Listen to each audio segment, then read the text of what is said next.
நான் எங்கே இருக்கிறேன் அப்படின்னு பார்த்தோம்னா ஈஸ்வரமங்கலம் அப்படிங்கிற ஒரு ஊர். இந்த ஊர் எங்கே இருக்குது அப்படின்னு பார்த்தோம்னா மங்களூர்லேருந்து ஒரு 70 கிலோமீட்டர் தொலைவில் இது அமைஞ்சிருக்குது. இந்த இடத்துல பார்த்தோம்னா பஞ்சலிங்கத்தில் ஆன ஒரு சிவனுடைய கோவில் இது. இந்த கோவில் பார்த்தோம்னா என்னுடைய குருநாதர் வேணுகோபால் சுவாமிகள், அவருடைய குருநாதர் மாமகரிஷி ஈஸ்வர பட்டாய குருதேவர். அவர் சின்ன வயசில் இங்கே பட்டரா அர்ச்சகரா அவர் இருந்திருக்கிறார். அவருடைய அம்மா அப்பா சின்ன வயசுலேயே இறந்துடுறாங்க. அதனால் அவர் அவங்க சொல்லி கொடுத்த அந்த ராமாயணம் மகாபாரதம் புராணங்கள் எல்லாம் படிக்கிறது அவர் சின்ன வயசில் அவருடைய இயல்பாக இருந்துச்சு. அவர் அப்படி ஆழ்ந்த தியானத்தில் அதீதமாக இருக்க போகும்போது என்னவாகுது, அவருக்குள்ள அபிராமி பட்டரனுடைய உணர்வுகள் ஈஸ்வர பட்டருக்கு கிடைக்குது. நேற்றுக்கு நான் பிருகு மகரிஷிக்கு எப்படி வியாசரனுடைய சக்திகள் கிடைக்குதோ அது போல் இவருக்கு அபிராமி பட்டரனுடைய உணர்வுகள், அந்த ஆற்றல் இவர் உடம்புக்குள்ள பாஞ்சு சர்வஞானமும் கிடைக்கக்கூடிய சக்திகள் என்னுடைய குருநாதருக்கு கிடைச்சது ஈஸ்வர பட்டருக்கு. அபிராமி பட்டர் யாரு அப்படின்னு சொல்லி நிறைய பேருக்கு தெரிஞ்சிருப்பீங்க. தமிழ்நாட்டில் திருக்கடையூருங்கிற ஒரு ஊர் இருக்குதுங்க. அங்கே ஒரு சிவன் ஆலயம் இருக்குது. அங்கே பார்த்தோம்னா 18ஆம் நூற்றாண்டினுடைய கடைசியில் அபிராமி பட்டர் வாழ்ந்தார். 19ஆவது நூற்றாண்டு ஆரம்பத்தில் அவர் பார்த்தோம்னா திருக்கடையூரினுடைய அப்போ ஆட்சி புரிஞ்சுக்கிட்டு இருந்தவர் தஞ்சாவூர் சகபோஜி மன்னர். சகபோஜி மன்னர் ஒரு சமயம் கோயிலுக்கு வராரு. எல்லாம் பரபரப்பாக இருக்கிறாங்க. மன்னர் வராருன்னு சொல்லிட்டானா இவர் எதுவும் கண்டுக்கல. அபிராமி பட்டர் ஒரு ஓரமாக பித்தனை போல லூஸ் மாதிரி உட்காந்துக்கிட்டு இருக்கிறாரு. அரசர் கோயிலுக்குள்ளே போகிறாரு. யாரையா இந்த ஆள் அப்படின்னு கேட்கும்போது அவர் ஒரு லூசுங்க அப்படின்னு சொல்லி எல்லாரும் சொல்கிறாங்க. பித்தனை போல இருப்பாருங்க அப்படின்றாங்க. அப்படியா அப்படின்னு சொல்லிட்டு திருப்பி வரும்போது என்னவாகுது, அவர் கண்டுக்கிடவே இல்லை. அவரை கூப்பிட்டு இன்னைக்கு என்ன திதி அப்படின்னு போகும்போது அமாவாசைக்கு பௌர்ணமின்னுறாரு.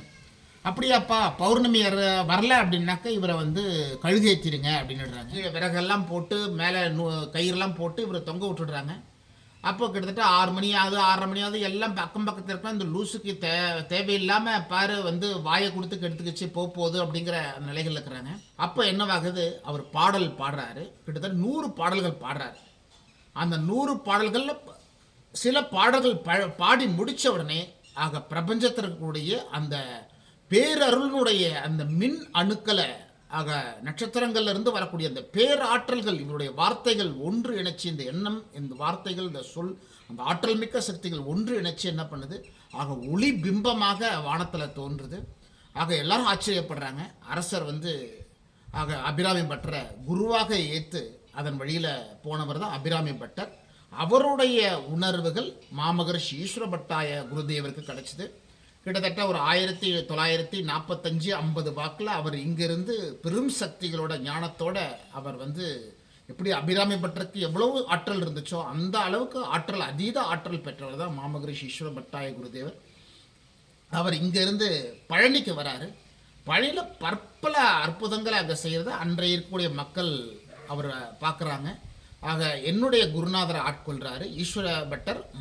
ஞானகுரு வேணுகோபால் சுவாமிகள் ஆட்கொள்கிறாரு. கிட்டத்தட்ட ஒரு 15-20 வருஷம் அவரோட இருந்து அவருக்கு அனுபவமாக கற்றுக்கிட்ட அந்த விஷயங்கள் எல்லாமே இயற்கை எப்படி உருவானது, ஒரு உயிரணு எப்படி உருவானது, ஆக பூமிக்குள்ளே எப்படி வருது, ஆக எப்படி உடம்பு அமைப்பு பெறுது, ஆக பரிணாம வளர்ச்சியில் மனுஷன் எப்படி உருவாகிறான், மனிதனுக்கு பிற்பாடு எங்கே போகிறான், என்ன செய்யணுங்கிறத அனுபவபூர்வமாக ஆக ஈஸ்வர பட்டர் வேணுகோபால் சுவாமிகளுக்கு கொடுத்ததை அவர் மக்களுக்கு இன்றைக்கு அவர் ஒரு ஸ்தாபனத்தை மாமகரிஷி ஈஸ்வராய குருதேவர் தபோவனம் என்கிற ஸ்தாபனத்தை ஏற்படுத்தி கொடுத்தாரு. ஆக அவரோட நான் 15 வருஷம் ட்ராவல் ஆகி இன்னைக்கு நான் ஆக அவர்கிட்ட இருந்து கற்றுக்கிட்ட விஷயங்களை நான் சொல்லணும்னு சொல்லி இன்னைக்கு ஞானகுரு தபோவனத்தை ஏற்படுத்தி அதை செயல்படுத்திட்டு இருக்கிறோம். அத்தகைய மாமகரிஷி ஈஸ்வர பட்டாய குருதேவனுடைய இளமை பருவத்தில் இருந்து இந்த இடத்துல அவருக்கு சித்தி கிடைச்சி ஞானம் கிடைச்ச இந்த ஸ்தலம் ஒரு அற்புதமான ஸ்தலம். சந்தர்ப்பம் இருக்கிறவங்க இங்கே தியானித்து அவருடைய அருள் பெறணும்னு சொல்லி நாம் பெறும்போது நிச்சயமாக அவருடைய பேராற்றல் நமக்கு கிடைக்கும் அப்படிங்கிறத நாம் நம்புவோம். ஆக கேட்டிருந்த எல்லோருக்கும் குரு அருள் கிடைக்கட்டும். மாமகரிஷி ஈஸ்வர பட்டாய குருதேவனுடைய அருள் கிடைக்கட்டும். உங்கள் வாழ்க்கையில் நீங்கள் எல்லா நலமும் எல்லா வளமும் பெறுவீங்க. நல்லா இருங்க. நல்ல வீடியோக்களை நீங்கள் பார்க்கணுன்னா தமிழ்வேல் சுவாமிகள் சேனலை நீங்கள் லைக் பண்ணுங்கள், ஷேர் பண்ணுங்கள், சப்ஸ்கிரைப் பண்ணுங்கள். பயனுள்ளதாக இருக்கும். நன்றி.